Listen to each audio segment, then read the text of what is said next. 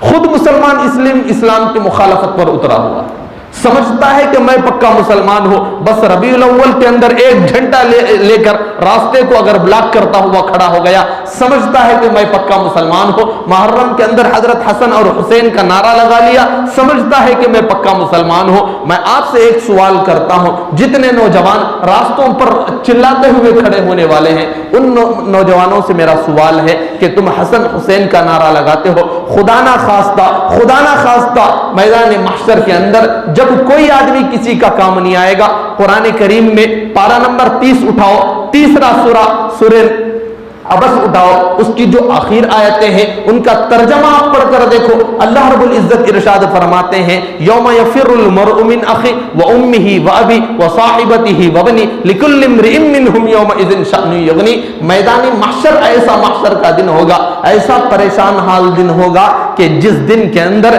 ایک ماں اپنے بچے سے چوری چھپی بھاگتے رہے گی کہ یہ بچہ آ کر مجھ سے ایک نیکی مانگ لے تو میں نیکی نہیں دے سکتی. تو باپ بھاگ رہا ہے, ماں بچے سے بھاگ رہی ہے, بھائی سے بھاگ رہا ہے, کوئی کسی کی مدد کرنے کے لیے تیار نہیں. جس ماں نے اپنی زندگی کو تباہ کر دیا اولاد کے لیے, وہ ماں ایک نیکی دینے کے لیے تیار نہیں ہوتی. ایسا قیامت کا دن جس دن کے اندر آدمی پریشان ہوگا. یہاں تک کہ حضور فرماتے ہیں کہ انبیاء خود پریشان ہوں گے, انبیاء فرما رہے ہوں گے یا ربی نفسی نفسی, اے اللہ میرا کیا حال ہوگا. ایسے دن کے اندر میدان محشر کا ایسا دن قائم ہوگا, ایسے دن کے اندر کوئی آدمی کسی کے سفارش کرنے کے لیے تیار نہیں, ہر آدمی پریشان ہوگا.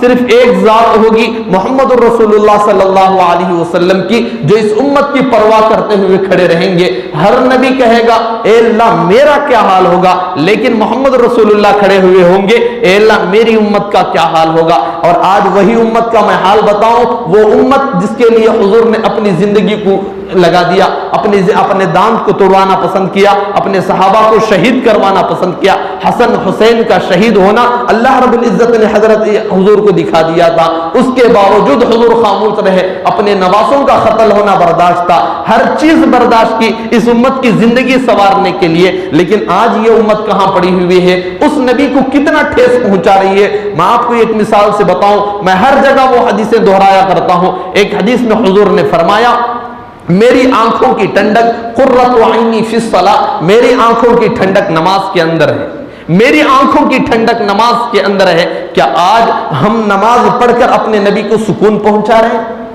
کیا ہماری نمازیں اتنی اچھی ہیں کہ ہم نمازوں کے ذریعے سے اپنے پیارے رسول کو, جس نبی کا نعرہ لے کر کھڑے ہوئے ہوتے ہیں, اس نبی کے آنکھوں کی ٹھنڈک کو پہنچا رہے ہیں؟ کیا مسجدوں سے دور ہو کر, تھیٹروں کو آباد کر کے, موبائل کے اندر اپنا وقت صرف کر کے, ٹک ٹاک کے اندر اپنی زندگی کو ڈالتے ہوئے نبی کو تکلیف پہنچا رہے ہیں, یا ہم ہیں جو نبی کو خوش کر رہے ہیں؟ ہماری زندگی کو اگر دیکھا جائے تو پتا چلتا ہے سکون. میں بتاؤں قرۃ عینی کا مطلب کیا ہے, میں ایک مثال ہر جگہ بتاتا رہتا ہوں کہ قرۃ عینی کا مطلب ہے کہ ایک باپ کمائی کے لیے گیا ہوا تھا, پورا دن کمانے کے بعد جب شام آ رہا ہے, تھک کر آ رہا ہے, باپ سوچتے ہوئے گھر میں آئے کہ گرمی کا موسم ہے, گھر جاؤں گا, فین کے نیچے بیٹھوں گا اور ٹھنڈی ہوا لوں گا, ایک گلاس اگر پانی پی لوں ٹھنڈا سا مل جائے تو سکون مجھے میسر ہو جائے گا. تھکنے کے بعد ایک باپ گھر کے اندر داخل ہوتا ہے اور چاہتا ہے کہ فین کے نیچے میں بیٹھ جاؤں. اسی کا بیٹا آ کر کرسی کھول کر فوری طور پر باپ کے بیٹھنے سے پہلے کرسی پر بیٹھ جائے, باپ کو اس جگہ پر بیٹھنے نہ دے, فین کی ہوا اپنی طرف کر لے. باپ سوچے گا کہ یہ میری اولاد ہے, یہ میری آنکھوں کی ٹھنڈک ہو سکتی ہے. پھر باپ سوچے گا چلو ہوا تو میں اثر نہیں ہوئی, ٹھنڈا پانی تو میں ایک گلاس پی لوں. جیسے ہی ٹھنڈا پانی پینے کے لیے جائے, وہ اٹھے اور چھنا کر پانی پی لے. ٹھنڈا جتنا پانی تھا سارا کا سارا پی لے تو باپ کے دل کے اندر آواز آتی ہے کہ یہ میری آنکھوں کی ٹھنڈک نہیں، میری زندگی کو تباہ کرنے والی اولاد ہے۔ اگر وہیں پر کوئی بچہ ایسا ہے کہ باپ جیسے ہی گھر میں آیا تھک کر باپ کو بٹھائے اور بٹھانے کے بعد باپ کو ایک ٹھنڈا گلاس پانی دے اور باپ کا سر دبانے لگے، باپ کے پیر دبانے لگے، باپ زبان سے تو سامنے نہیں کہے گا، لیکن جب دوستوں کی محفل میں جائے گا تو باپ کہے گا نامعلوم میری کوسی ادا اچھی تھی جس کی بدولت میں اللہ نے یہ مجھے آنکھوں کی ٹھنڈک، میرے دل کا سرور اللہ رب العزت نے میرے بچوں کو عطا کیا ہے۔ باپ کہتا ہے عین اسی طریقے سے اگر ہم نماز پڑھتے ہیں، اپنی زندگی کو بناتے ہیں تو حضور تک جب میسج پہنچتا ہے، ہمارے اعمال پہنچتے ہیں، ان اعمال کو پہنچنے کے بعد حضور کہیں گے واقعی میری امت میری آنکھوں کی ٹھنڈک ہے۔ اگر ہمارے اعمال ایسے ہو کہ ہم مسجد سے دور ہو، جمعہ آئے تو مسجد آباد ہوتی ہے، افسوس کرنا پڑتا ہے جس مسلمان کی وجہ سے اس کائنات کو بنایا گیا، آج مسلمان تھیٹروں کو تو آباد کرے گا لیکن مسجد کو آباد کرنے کے اندر نہیں آئے گا، مسجد کو آباد کرنے کے اندر نہیں آئے گا۔ میں آپ کو چیلنج کے ساتھ بات کہنا چاہتا ہوں، جس وقت سے اذان ہوئی ہے اس وقت سے اب تک جتنا وقت گزرا ہے، اس وقت کے اندر جتنے لوگ یہاں پر مساجد کے اندر ہیں، ان مساجد کے اندر رہنے والوں کو آپ کاؤنٹ کرو، اتنے وقت کے اندر ایک تھیٹر کے اندر جا کر دیکھو، اس سے زیادہ آپ کو وہاں پر لوگ مل جائیں گے۔ اکثریت وہاں پر ہمارے مسلمانوں کی مل جائے گی۔ یہ وہ مسلمان ہے جس کے لیے حضرت حسین شہید ہوئے تھے، جن کا نعرہ لے کر کھڑا ہوا تھا۔ اگر حضرت حسن اور حسین قیامت کے اندر اگر ہمارا گریبان پکڑ کر پوچھے کہ بتا تو میرا نعرہ تو لگایا تھا لیکن میرے نانا کی داڑھی تو نے کاٹی تھی، ایک گندے آدمی سے کٹوائی تھی، بتا تو نے اس کا کیا کیا، میرے نانا کی تو نے نمازوں کو چھوڑا تھا، میرے نانا کی تو نے سنتوں کو چھوڑا تھا، اس وقت اگر حضرت حسن اور حسین سوال کر لیں تو ہمارے ساتھ کیا سوال اس وقت ہوگا، کیا جواب ہم دے سکتے ہیں؟ مسلمانوں، ہماری زندگی ٹریک چینج کر رہی ہے، ہم اسلام کے نام پر دھبا لگانے کے اوپر پڑے ہوئے ہیں، اسلام کے اعمال ہم کرتے ہوئے گندگی کی طرف جانے کے اندر مصروف ہیں۔ اور آج جب شعبان کا موقع ہے، شعبان کے اندر اللہ رب العزت ایک ایسی رات لاتے ہیں جس رات کے اندر ایک حدیث میں حضور اکرم صلی اللہ علیہ وسلم نے ارشاد فرمایا کہ 15 شعبان میں ایک ایسی رات آتی ہے جس رات میں اللہ رب العزت بنو کلب کی بکریوں کے اوپر جتنے بال ہیں ان بال سے زیادہ لوگوں کی اللہ رب العزت مغفرت کرتے ہیں۔ بنو کلب ایک قبیلہ تھا جس کے پاس بکریاں بہت زیادہ تھی، بھیڑ بہت زیادہ تھے، ان کے اوپر جب بال ہیں، ایک بکری کو آپ لے کر اس کے بال گن کر بتا نہیں سکتے، اس کے لاکھوں بال اس کے چمڑے پر اس کے اوپر ہو سکتے ہیں، تو بنو کلب کے پاس تو ہزاروں سے زیادہ بکریاں تھے، ان بکریوں پر جتنے بال تھے ان بالوں سے زیادہ لوگوں کی مغفرت کرتے ہیں۔ لیکن افسوس میں آپ کو بتاؤں، ایسے موقع پر 14 قسم کے وہ آدمی ہیں جن کی مغفرت شب برات میں بھی اللہ نہیں کرتے۔ ایسے موقع پر جب کروڑوں کی تعداد میں مغفرت اللہ لوگوں کی کر رہے ہوں، لیکن 14 قسم کے وہ لوگ ہیں جن کی مغفرت اللہ رب العزت شعبان ہو یا رمضان ہو، شب قدر ہو یا شب برات ہو، ان راتوں کے اندر بھی نہیں کرتے۔ 14 قسم کے لوگ ہیں۔ ایک تو مشرک آدمی ہے، اللہ کے ساتھ کسی اور کو شریک کرنے والا، اللہ کے ساتھ اس کی عبادت میں کسی کو شریک کرنے والا اللہ رب العزت نے پیدا کیا۔ چاہیے تو یہ تھا کہ ہماری پریشانی ہو ہم اللہ سے ڈائریکٹ مانگا کریں، ہماری جتنی ضروریات تھی ان ضروریات کو اللہ سے مانگنا چاہیے تھا، لیکن آج ہم ٹریک اتنا چینج کر رہے ہیں کہ یاد رکھنا ہم بھی اولیاء کو ماننے والے ہیں، ہم بھی بزرگوں کو ماننے والے ہیں، اولیاء کی قدر ہم بھی کرتے ہیں، لیکن کہیں یہ نہیں لکھا ہے کہ اولیاء سے جا کر دعائیں مانگا کرو۔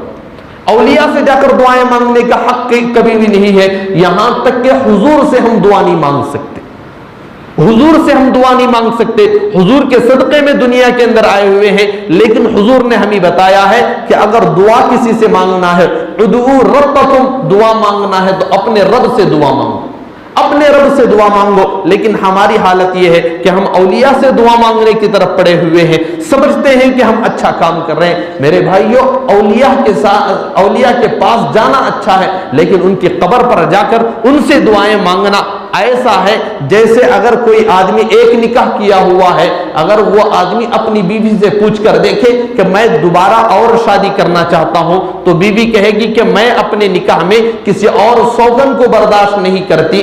تو میرے بھائیوں، سوچ کر دیکھو اللہ اپنی عبادت میں کسی اور کو کیسے شریک کر سکتے ہیں؟ اللہ رب العزت اور کسی کو کیسے شریک کر سکتے ہیں؟ اولیاء کی قدر کرنا چاہیے، اولیاء کو ماننا چاہیے، لیکن اولیاء سے مانگنا یہ بری بات ہے۔ اپنی ہر پریشانی کو اگر مانگنا ہے تو اللہ سے مانگنے کی ضرورت ہے۔ بعض لوگوں کا اشکال ہوتا ہے، ہم نے اولیاء کے پاس مانگا ہے، اولیاء سے جب دعائیں کرتے ہیں تو ہماری دعائیں قبول ہوتی ہیں۔ میں آپ کو ایک مثال دے کر بتاؤں، ہمارے یہاں پر ہم جہاں رہتے ہیں وہاں پر ایک اور مذہب ہندو مذہب رہنے والا ہے۔ ان لوگوں کی عادتیں آپ نے دیکھی ہوں گی، ہر وقت وہ مندروں کو جاتے ہیں، مندر میں جانے کے بعد وہ کچھ تمنائیں مانگتے ہیں، منتیں مانگتے ہیں، ان کی منت وہاں پوری ہو رہی ہے۔ تو کیا یہ اس کا مطلب ہے کہ ہندو بھی اب جو مانگتے ہیں وہ مندروں کو مانتے ہیں؟ کیا وہ مندر سچ ہیں؟ وہاں سے ماننا ان کا حق ہے؟ مطلب یہ ہے کہ ہندو جو مانگتا ہے وہاں پر اس کی منتیں پوری ہوتی ہیں، ہم مزاروں پر مانگتے ہیں ہماری منتیں پوری ہوتی ہیں۔ یہ منت پوری ہوتی ہوئی کیوں نظر آتی ہے؟ ایک حدیث ہے جو ہر بچوں کو الحمدللہ مکاتب میں یاد کرائی جاتی ہے۔ حدیث ہے انما الاعمال بالنیات، آدمی کے جو اعمال ہیں نیت کے اوپر ڈیپینڈ ہوتے ہیں، نیت کے اوپر آدمی کے اعمال ڈیپینڈ ہوتے ہیں۔ جیسی نیت ہوتی ہے ویسا اس کا عمل ہوتا ہوا نظر آتا ہے۔ غیر آدمی کی نیت یہ ہے کہ میں جو منت میری مندر سے مانگوں گا وہ منت میری پوری ہو کر رہے گی۔ ہمارے مسلمانوں میں سے بعض کی نیت یہ ہے کہ ہم جا کر کسی اولیاء سے مانگیں گے تو ہماری نیت پوری ہوگی۔ اللہ غیر کی منت کو پوری کرتا ہے تو یہاں پر بھی مسلمانوں کی منت کو پوری کرتا ہے۔ بس بتانے کے لیے جیسی نیت ہوگی ویسا فیصلہ ہوگا۔ بس ہمیں ضرورت ہے کہ اپنی دعاؤں کو اگر کسی سے مانگنا ہے تو وہ صرف اللہ ہے جس نے ہمیں پیدا کیا ہے، جس نے ہمارے لیے زمین کو بچھایا، آسمان کو کھڑایا، زمین سے غلہ نکالا ہے، اسی رب سے ہمیں مانگنے کی ضرورت ہے۔ تو یہ مشرک جو آدمی ہوتا ہے اللہ کی اطاعت، اس کی عبادت کے ساتھ اگر کسی غیر کو شامل کرتا ہے تو اللہ رب العزت اس آدمی کی مغفرت نہیں کرتے، شب برات میں بھی اس آدمی کی مغفرت نہیں ہوتی۔ اور دوسرا ہے مشاہن، جو مسلمان ہونے کے باوجود دوسرے مسلمان کا کینہ، اس کا بغض اپنے دل کے اندر رکھنے والا، اس کی دشمنی ناحق اس کے دل کے اندر رکھنے والا جو آدمی ہوتا ہے، ایک مسلمان کے بارے میں غلط سوچ اپنے اگر کوئی آدمی دل کے اندر رکھتا ہے تو ایسے آدمی کی شب برات میں بھی مغفرت نہیں ہوتی۔ بلکہ ایک حدیث میں آپ کو سلوشن کے طور پر بتاتا چلوں، ایک حدیث میں حضور نے فرمایا کہ ایک حدیث میں آتا ہے کہ حضور صحابہ کے ساتھ مجلس میں بیٹھے ہوئے تھے۔ فضائل اعمال کے اندر بھی یہ روایتیں موجود ہیں کہ ایک جگہ صحابہ کے ساتھ بیٹھے ہوئے تھے، حضور نے فرمایا تم جنتی آدمی کو دیکھنا چاہتے ہو تو اس آدمی کو دیکھو۔ وہاں سے ایک صحابی وضو بنا کر آ رہے تھے، ان کو دیکھا، حضور نے فرمایا کہ یہ جنتی ہے۔ پھر دوسرے دن حضور بیٹھے ہوئے تھے، وہ صحابی گزر رہے تھے تو حضور نے فرمایا اگر کسی آدمی کو دنیا میں جنتی ہونے کو دیکھنا چاہتے ہو تو وہ آدمی دیکھو۔ 3 دن کا عرصہ گزرا، 3 دن بھی حضور فرماتے رہے۔ ایک صحابی گئے اور جانے کے بعد ان کے گھر میں گئے، ان کے پاس گئے اور کہنے لگے میں مہمان بن کر آپ کے گھر میں رہنا چاہتا ہوں۔ وہ مہمان بن کر رہنا نہیں چاہتے تھے بلکہ ان کا خاص عمل دیکھنا چاہتے تھے، جس عمل کی وجہ سے اللہ کے رسول نے ان کو دنیا میں جنتی ہونے کا سرٹیفکیٹ دے دیا تھا، پروانہ دے دیا تھا۔ وہ صحابی ان کے پاس رہے اور رہ کر دیکھنے لگے کہ ان کا خاص عمل کیا ہے۔ وہ صحابی رات ہوتی دن ہوتی ان کے ساتھ رہتے، رات میں وہ صحابی سو جاتے۔ اب یہ جو صحابی معلوم کرنے کے لیے گئے تھے رات بھر جاگ رہے ہیں، رات بھر جاگ رہے ہیں کہ کیا خاص عمل ہے، کیا خاص چیز ہے جس کی وجہ سے ان کو دنیا میں جنتی ہونے کا پروانہ ملا۔ اوڑھنا اٹھاتے ہیں، دیکھتے ہیں اور سوتے ہیں، اوڑھنا اٹھاتے ہیں، دیکھتے ہیں، بس ایک کام میں لگے ہوئے ہیں کہ ان کا خاص جو عمل ہے، جو خاص ٹرک ہے، اس ٹرک کو مجھے معلوم کرنا ہے۔ ایک رات گزر گئی، کوئی چیز نظر نہیں آئی، دوسری رات گزری، کوئی نظر نہیں آئی، تیسری رات بھی گزری، کوئی چیز اتنی نظر نہیں آئی۔ تو 3 دن کے بعد وہ کہنے لگے، سارا ماجرا سنایا کہ حضور نے آپ کے لیے ارشاد فرمایا۔ وہ رونے لگے کہ اللہ کے رسول نے مجھے اتنا بڑا پروانہ دے دیا۔ پھر اس کے بعد فرمایا کہ بس مجھے یاد یہ پڑتا ہے کہ میرے اندر ایک چیز ہے جس کی وجہ سے شاید حضور نے یہ بات کہی ہوگی۔ تو انہوں نے لپک کر پوچھا کہ بتاؤ وہ ہے کیا؟ تو صحابی نے فرمایا کہ میں جب رات میں سوتا ہوں تو رات میں سوتے ہوئے اپنے دل کو صاف کر لیتا ہوں، جن لوگوں کی طرف سے مجھے تکلیف پہنچی ہوئی ہو میں اس کو اپنے دل سے معاف کر دیتا ہوں، اور میں نے جتنوں کو تکلیف پہنچایا ہو رات کو سونے سے پہلے ان سے معافی مانگ کر سویا کرتا ہوں۔ اپنے دل کی صفائی مطلوب ہوتی ہے. جب دل صاف ہو جاتا ہے مسلمان کے بارے میں تو اللہ رب العزت اتنا بڑا پروانہ عطا کرتے ہیں. لیکن آج ہم چھوٹی چھوٹی چیزوں کو لے کر, کوئی آدمی کسی سے رشتہ پوچھتا ہے اپنے اولاد کے لیے, رشتہ نہیں دیا تو اس سے ہمیشہ کے لیے بات چھوڑ دیا. کوئی کسی سے قرض مانگ رہا ہے, قرض نہیں دیا, اس سے بات چھوڑ دیا. بڑے بھائی نے کچھ زور ڈال دیا تو چھوٹے بھائی نے اس سے بات کو چھوڑ دیا.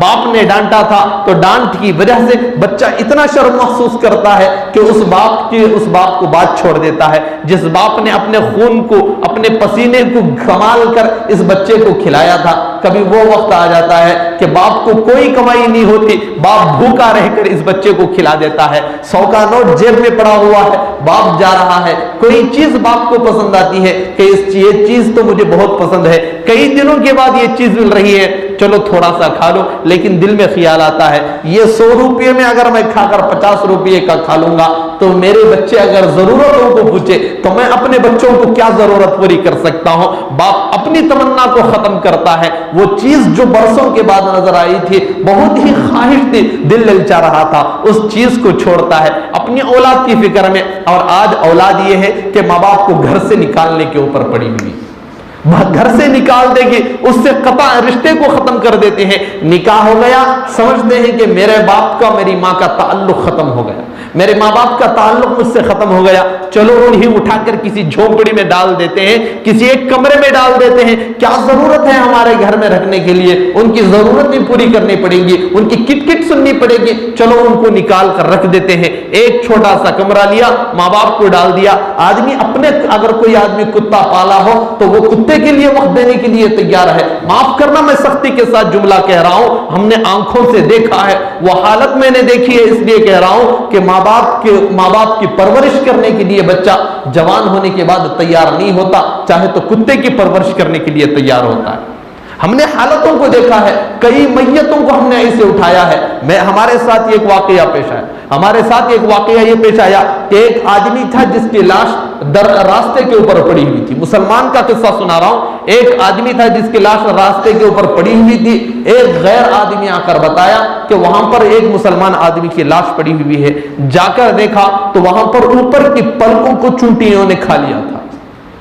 ایک لاش راستے پر لاوارث پڑی ہوئی تھی. اس لاش کو لے کر گئے, معلوم کیا تو پتا چلا کہ قریب ہی 20 یا 25 کلومیٹر کی دور پر ایک شہر ہے, وہاں کا رہنے والا وہ آدمی ہے. یہ مسجد میں بیٹھ کر میں واقعہ سچا آپ کو سنا رہا ہوں, اللہ گواہ ہے اس واقعے پر. وہاں پر معلوم ہوا تو ان لوگوں سے رابطہ کیا گیا, بیوی ہے, بچے ہیں, لیکن انہوں نے کہا کہ آپ ہی اس کو جنازہ پڑھ کر دفنا دو, ہم آ نہیں سکتے. یہ اس وقت کی حالت ہے میرے مسلمان بھائیوں. اس وقت آدمی اسلام سے ٹریک چینج کر رہا ہے, اسلام سے ہٹتا ہوا جا رہا ہے. اس لیے ضرورت ہے کہ اپنے دل کی صفائی کرنا ضروری ہے, دل کی صفائی کرنا ضروری ہے. تو مسلمان اگر کسی اور مسلمان کا کھوٹ اپنے دل کے اندر رکھتا ہے تو شب برات کے اندر ایسے آدمی کی بھی اللہ مغفرت نہیں کرتے. اور تیسرا, زانی آدمی ہے, مرد ہو یا عورت ہو, زنا کرنے والا اگر کوئی ہے تو توبہ اگر نہیں کرتا تو توبہ نہ کرنے کی وجہ سے اللہ شب برات میں اس کی مغفرت نہیں کرتے. ایسے ہی جو آدمی شراب کا عادی ہو, شراب پینے والا ہو, تو جب آدمی موت سے پہلے شراب نہ پیے تو حدیث میں آتا ہے کہ اللہ رب العزت اس کو جنت کی شراب اس کے اوپر حرام کر دیتے ہیں. اس آدمی کو جنت کے اندر شراب پینے کو اللہ نہیں کرتے. جنت کے اندر ایک بہترین شراب ہے, یہاں پر دنیا کے اندر اس کے مقابلے میں گندی شراب ہے. اس گندے کی شراب کو جب آدمی پیتا ہوا چلا جاتا ہے تو اللہ رب العزت آخرت کے اندر اس آدمی کو جنت کے شراب سے, جو بہترین اور بہترین شراب ہے, اس شراب سے اللہ رب العزت اس آدمی کو محروم رکھ دیتے ہیں. اور اس آدمی کی مغفرت اس شب برات کے موقع پر بھی نہیں ہوتی. اور اسی طریقے سے جو آدمی کسی کو ناحق قتل کرتا ہے اس آدمی کی مغفرت نہیں ہوتی. اور اسی طریقے سے جو آدمی پیروں سے نیچے پائجامہ لٹکانے والا ہو, ایک حدیث میں آپ کو بتا رہا ہوں, پیر کے اندر جو ٹخنوں سے نیچے جو آدمی پائجامہ لٹکاتا ہے اس کی مغفرت اللہ رب العزت شعبان کے مہینے میں نہیں کرتے. اور آج ہماری حالت بتاؤ. ایک اسلام کا حکم میں آپ کے سامنے پہلے بتا دوں کہ مردوں کے لیے حکم ہے کہ آدمی چاہیے کہ ٹخنوں سے اوپر پائجامہ پہنے. مردوں کے لیے اسلام کا حکم یہ ہے کہ ٹخنے سے اوپر پائجامہ پہنے, اور مستورات کے لیے حکم یہ ہے کہ وہ ٹخنوں کو چھپا دے.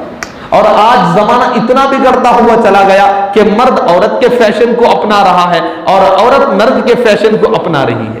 مرد ہمارے نوجوان ایسے ہیں جو انگریزوں کی اتباع اتنے اندر لگے ہوئے ہیں، انگریزوں کو اپنے اندر اتنا لانا چاہتے ہیں، انگریزیت کو لانا چاہتے ہیں، کرسچنز کو اپنے اندر لانا چاہتے ہیں، جنہوں نے حضور کی مخالفت کی تھی، حضور کے اعمال کو رکھتے ہیں، حضور کی سنت پتہ چلتی ہے کہ ٹکنوں سے نیچے پہننا چاہیے، لیکن ہمارے لوگوں کی حالت یہ ہے کہ ہم اسٹائل اتنا اپنانا چاہتے ہیں کہ ہم حضور کی بات کو رکھ کر انگریز کی تعلیم کو لے کر اپنے ٹخنوں سے نیچے پائجامہ لٹکاتے ہوئے پھرتے ہیں۔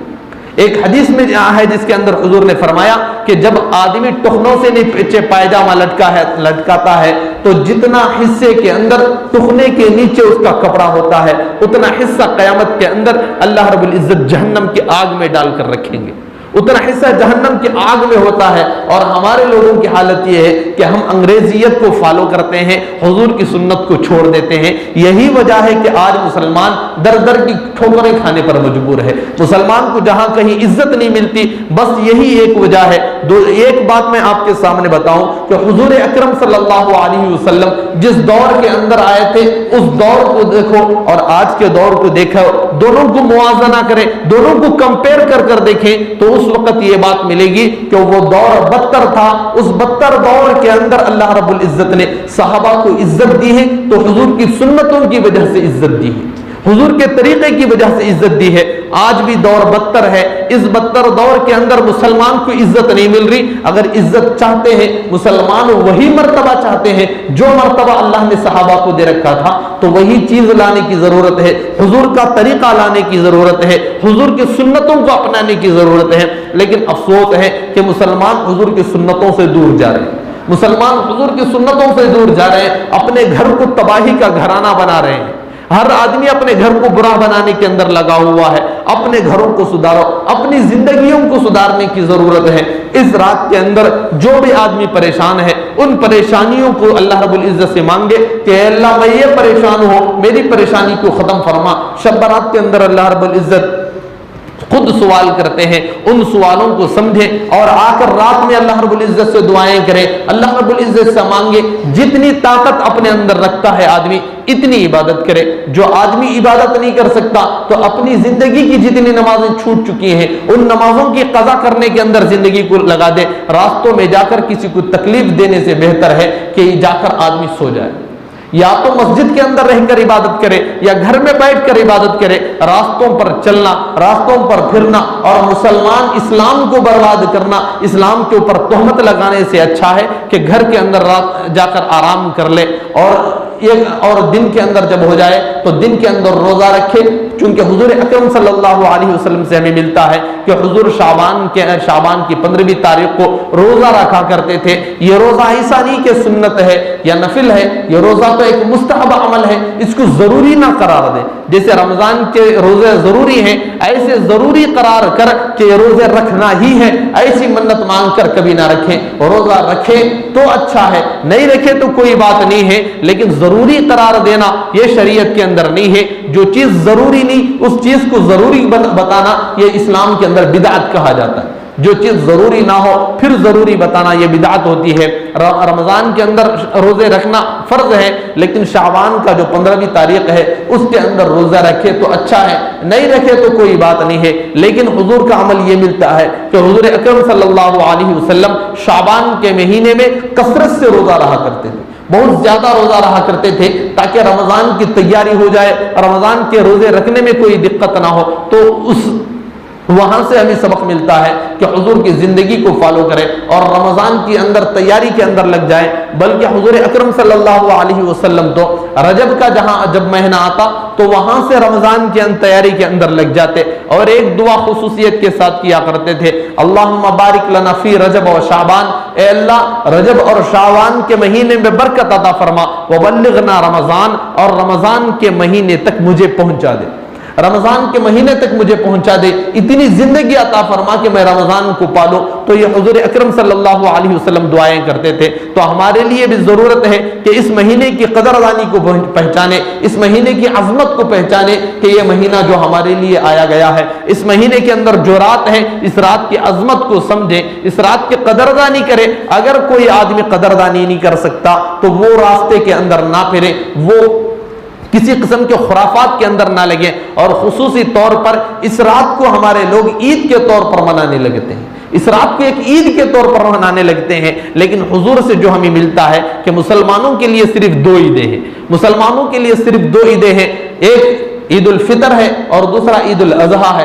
رمضان کی عید اور بقر عید کی عید، یہ 2 عیدیں مسلمانوں کے لیے ہیں، اس کے علاوہ کوئی اور عید نہیں ہے۔ یہ شب برات کی جو رات آنے والی ہے، یہ اپنے آپ کو بنانے، اپنی مخدر کو سنوارنے کی رات ہے۔ اس رات کے اندر مرغ مسلم کھا کر مسجدوں میں آ کر سونے کی رات نہیں ہے۔ اس رات کو اچھا سے کھا کر اپنی زندگی کو جہاں ٹریک چینج کرنا تھا، وہاں پر آدمی کھانے کے اندر لگا ہوا ہے، اپنے پریشانیوں کو حل کرنا تھا، وہاں پر بس اسٹینڈ کے اندر جا کر چائے پینے کے اندر آدمی لگا ہوا ہے، راستوں پر سگریٹ پینے کے اندر لگا ہوا ہے۔ اپنی زندگی کی بنانا ہے تو اس بنانے کے لیے اللہ رب العزت نے ایک بمپر آفر لگایا ہوا ہے۔ اس رات کو سمجھے، اپنی زندگی کو، اپنی زندگی کے مسائل کو سمجھے۔ جو بھی مسئلہ دنیا کے اندر ہے، ہر مسئلے کا اگر کوئی حل ہے تو وہ حل صرف اللہ رب العزت عطا کر سکتے ہیں۔ کوئی مسئلہ کائنات کا ایسا نہیں جو اللہ حل نہ کر سکے۔ ہر مسئلے کا حل اللہ کے پاس ہے۔ جس اللہ نے کائنات کو بنایا ہے وہی اللہ ہر مسئلے کا حل کر سکتا ہے۔ جو موت دے سکے، جو زندگی دے سکتا ہے وہ موت بھی دے سکتا ہے۔ زندگی اور موت کے اندر آنے والے ہر مسئلے کا حل بھی وہی دے سکتا ہے۔ تو اس سے مانگنے کی ضرورت ہے، دعائیں مانگے، اللہ رب العزت سے مانگنے کی ضرورت ہے۔ جیسے ہی دعائیں مانگے تو اللہ سے دعا مانگنے کا طریقہ میں آپ کے سامنے مختصر عرض کر اپنی بات کو ختم کروں۔ اللہ سے جب دعائیں مانگنے ہو تو دعائیں مانگنے سے پہلے ایک طریقے کو آپ دیکھ لیں، ایک طریقے کو دیکھ لیں کہ جب آدمی گھر جاتا ہے تو بچے باپ سے اگر کوئی چیز سوال کرتے ہیں تو ان کے سوال کرنے کا انداز کیا ہے، بیوی اگر شوہر سے شاپنگ کروانا چاہتی ہے تو اس کا طریقہ کیا ہے۔ اگر اس طریقے کو لے کر دعا کریں گے تو ہماری دعائیں قبول ہوں گی۔ بس یہ طریقہ آپ دیکھ لیں، جیسے ہی آدمی گھر میں جائے تو بیوی کو اگر شاپنگ کروانا ہو تو بیوی شوہر کو خوب طریقے سے سہلاتی ہے، اس کی تعریف کرنے میں لگ جاتی ہے۔ بچے اگر کوئی چیز خریدوانا چاہتے ہیں تو بچے آتے ہیں، باپ کی فکر کرتے ہیں، باپ کی تعریف کرتے ہیں، باپ یوں کہوں کہ باپ کو مٹارنے میں لگ جاتے ہیں۔ بیوی اور بچے مل کر باپ کو مٹارتے ہیں، شوہر کو مٹارتے ہیں۔ جیسے ہی یہ مٹارنے کے بعد چڑھتا ہوا چلا جاتا ہے تو اپنی فرمائش رکھتے ہیں، وہ اتنا اوپر چلا جاتا ہے کہ ان کی فرمائش کو رد نہیں کر سکتا، رد ہی نہیں کر سکتا۔ تو یہ طریقہ ہمیں دعاؤں میں لانا چاہیے کہ اللہ رب العزت کی تعریف اتنی کریں، تعریف کرتے ہوئے چلے جائیں، اللہ کو اچھی طریقے سے تعریف کریں۔ جب کوئی باپ اپنے بچوں کو کہے کہ نہیں میں اب نہیں دلا سکتا تو بچے اپنے چہرے کو لٹکا لیتے ہیں، اپنے چہرے کو بگاڑتے ہیں۔ جس بگاڑ کو دیکھ کر ایک باپ کو سہنا پسند نہیں ہوتا کہ میرے بچے رو رہے ہوں، مجھے پسند نہیں ہوتا، باپ لے جا کر ان کو وہ چیز دلا دیتا ہے۔ ایسے ہی جب دعائیں مانگ رہے ہوں تو اگر اللہ سے مانگتے ہوئے اپنے چہرے کو لٹکا لیں، آنسو اگر صحیح نہیں نکلتے، درد کے ساتھ اگر آنسو نہیں نکل سکتے تو جھوٹے آنسو ہی سے ہی اگر نکال دیں تو اللہ رب العزت دیکھیں گے کہ میرا بندہ تو میرے سے مانگتے ہوئے رو رہا ہے، اس کا میرے علاوہ کوئی نہیں ہے۔ اگر کوئی بچہ، باپ اگر کوئی بچے کی تمنا پوری نہ کرے تو اس کے لیے ماں ہے، اگر ماں پوری نہ کرے اس کے لیے بڑے بہن یا بھائی پورے کرنے کے لیے تیار ہے۔ لیکن یہ میرا بندہ ایسا ہے جس کی ضرورت کو پوری کرنے کے لیے میرے علاوہ کوئی نہیں ہے، تو اللہ رب العزت اس کی ضرورت پوری کر دیتے ہیں۔ تو اپنی دعائیں مانگنے کا سلیقہ سیکھیں، اللہ رب العزت سے دعائیں کرتے رہیں اور بس دعا کریں کہ اللہ رب العزت ہمیں صحیح طریقے پر اسلام کے اوپر جمع رہنے کی توفیق عطا فرمائے اور اسلام کو فالو کرنے کی توفیق عطا فرمائے، حضور کی سنتوں کو اپنے اندر لانے کی توفیق عطا فرمائے۔ وآخر الدعوانا ان الحمد للہ رب العالمین۔